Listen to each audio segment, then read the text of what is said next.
नमस्कार। स्वागत है आप सभी का हमारे YouTube चैनल दिव्या एस्ट्रो में और मैं हूं आप सभी के बीच दिव्या। आज हम सभी हमारे इस वीडियो में सावन मास के महात्म्य का 26वां अध्याय करने जा रहे हैं।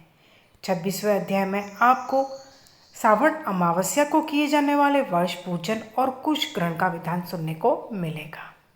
ईश्वर बोले, हे सनत कुमार, सावन मास में अमावस्या के दिन जो करणीय है उसको तथा प्रसंगवश जो कुछ अन्य बात मुझे याद आ गई है उसको भी मैं आपसे कहता हूँ। पूर्व काल में अनेक प्रकार के महान बल और पराक्रम वाले जगत का विध्वंस करने वाले और देवताओं का उत्पीड़न करने वाले दुष्ट दैत्यों के साथ मेरे अनेक युद्ध हुए। मैंने शुभ वृषभ अथवा नंदी पर आरूढ़ होकर संग्राम किए, किंतु महाशक्तिशाली महापराक्रमी उस वृषभ ने मुझको नहीं छोड़ा। अंधकासुर के साथ युद्ध में तो नंदी का शरीर विदीर्ण हो गया था, उसकी त्वचा कट गई, शरीर से रक्त बहने लगा, उसके प्राण मात्र बचे रह गए। फिर भी जब तक मैंने उस दुष्ट का संहार नहीं किया तब तक वह नंदी धैर्य धारण कर मेरा वहन करता रहा। उसकी इस दशा को मैंने जान लिया था। उसके बाद उस अंधक का वध करके मैंने प्रसन्न होकर नंदी से कहा, हे सुव्रत, मैं तुम्हारे इस कृत्य से प्रसन्न हूँ, वर मांगो। तुम्हारे घाव ठीक हो जाए, तुम बलवान हो जाओ और तुम्हारा पराक्रम रूप पहले से भी अधिक बढ़ जाए। इसके अतिरिक्त तुम्हें और कोई भी वर मांगना है तो मांगो, मैं तुम्हें अवश्य दूंगा। नंदिकेश्वर बोले, हे देव, हे महेश्वर, मेरी कोई याचना नहीं है। आप मुझ पर प्रसन्न हैं तो फिर इससे बढ़कर क्या वैभव हो सकता है। तथापि हे भगवान, लोकोपकार के लिए मैं मांग रहा हूँ कि हे शिव, हे महादेव, आज सावन मास की अमावस्या है जिसमें आप मुझ पर प्रसन्न हुए। इस तिथि में गायों सहित उत्तम मिट्टी से निर्मित वृषभों की पूजा करनी चाहिए। आज अमावस्या के दिन जन्म लेना कामधेनु तुल्य होता है, तो इस तिथि में वर प्रदान करे कि यह अमावस्या वांछित फल देने वाली हो। आज के दिन भक्तिपूर्वक प्रत्यक्ष वृषभों और गायों की पूजा करनी चाहिए।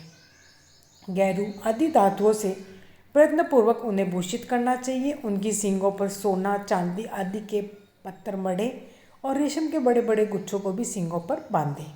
अनेक प्रकार के वर्णों से चित्रित सुंदर वस्त्र से उनकी पीठ को ढक दे और गले में मनोहर शब्द करने वाला घंटा बांध दे। सूर्योदय से लगभग 4 घड़ी बीतने पर गायों को ग्राम से बाहर ले जाकर पुनः साय वेला में ग्राम में प्रवेश कराएं। आहार के रूप में सरसों, तिल की खली आदि अनेक प्रकार का अन्न इस दिन अर्पित करें। जो इस दिन ऐसा करता है उसका गोधन सदा बढ़ता रहता है। जिस घर में गाय ना हो वह शमशान के समान होता है। पंचामृत और पंचगव्य दूध के बिना नहीं बनते। गोबर से लेप किए बिना घर पवित्र नहीं होता है। हे सुरोत्तम, जहाँ गौमूत्र से छिड़काव नहीं होता वहाँ चींटी आदि जंतुओं का उपद्रव विद्यमान रहता है। हे महादेव, दूध के बिना भोजन का रस ही क्या है। हे प्रभु, यदि आप मेरे ऊपर प्रसन्न हैं तो इन वरों को और अन्य वरों को भी मुझे प्रदान कीजिए। हे सनत कुमार, तब नंदी का यह वचन सुनकर मैं बहुत प्रसन्न हुआ। मैंने कहा, हे व्रतश्रेष्ठ, जो तुमने मांगा है सब हो जाए। हे नंदन, इस दिन का जो अन्य नाम है उसे भी सुनो। जो वृषभ किसी के द्वारा कहीं भी किसी कार्य में प्रयुक्त नहीं किया जाता और तृण खाता हुआ, जल पीता हुआ, जो शांतिपूर्वक विचरण करता है तथा महान वीर बलशाली होता है, उसे पौल कहा जाता है। अतः हे नंदन, उसी के नाम से यह दिन पोला नाम वाला होगा।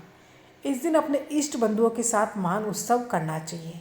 हे वत्स, मैंने उस दिन ये श्रेष्ठ वर प्रदान किए थे, अतः लोगों के द्वारा इस श्रेष्ठ दिन को पोला नाम वाला कहा गया है। इस दिन सभी कामनाओं को पूर्ण करने वाला वृषभों का महान उत्सव करना चाहिए। इसके साथ ही अब मैं इस तिथि में किए जाने वाले कुश ग्रहण का वर्णन करूँगा। सावन मास की अमावस्या के दिन पवित्र होकर कुशों को उखाड़ लाएं। वह कुश सदा ताजे होते हैं, उन्हें बार बार प्रयोग में लाना चाहिए।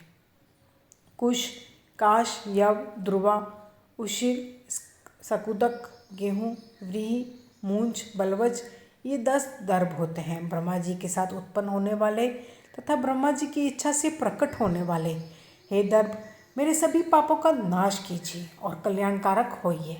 इस मंत्र का उच्चारण करने के साथ ईशान दिशा में मुख करके आप कुश को उखाड़ लें। जिनके अग्रभाग टूटे हुए ना हो और शुष्क ना हो, वे हरित वर्ण के कुश श्राद्ध कर्म के योग्य कहे गए हैं और जड़ रहित कुश देव कार्यों और जप आदि में प्रयोग के योग्य होते हैं। 7 पत्तों वाले कुश देव कार्य और पितृ कार्य के लिए श्रेष्ठ होते हैं। मूल रहित गर्भयुक्त अग्रभाग वाले और 10 अंगुल प्रमाण वाले 2 दर्भ पवित्रक के लिए उपयुक्त होते हैं। ब्राह्मण के लिए 4 कुश पत्रों का पवित्रक बताया गया है और अन्य वर्णों के लिए क्रमशः 3, 2 और 1 दर्भ का पवित्रक कहा गया है, अथवा सभी वर्णों के लिए 2 दर्भों का ग्रंथि युक्त पवित्रक होता है। यह पवित्रक धारण करने के लिए होता है, इसे मैंने आपको बता दिया। उत्पवन हेतु सभी के लिए 2 दर्भ उपयुक्त होते हैं। 50 दर्भों से ब्रह्मा और 25 दर्भों से विष्टक बनाना चाहिए। आचमन के समय हाथ से पवित्रक को नहीं निकालना चाहिए। विकिर के लिए पिंड देने तथा अग्नोकरण करने के साथ और पाद्य देने के पश्चात पवित्रक का त्याग कर देना चाहिए। दर्भ के समान पुण्यप्रद, पवित्र और पापनाशक कुछ भी नहीं है। देवकर्म और पितृकर्म ये सब दर्भ के अधीन है। उस प्रकार के दर्भों को श्रावण मास की अमावस्या के दिन उखाड़ना चाहिए, इससे इनकी पवित्रता बनी रहती है।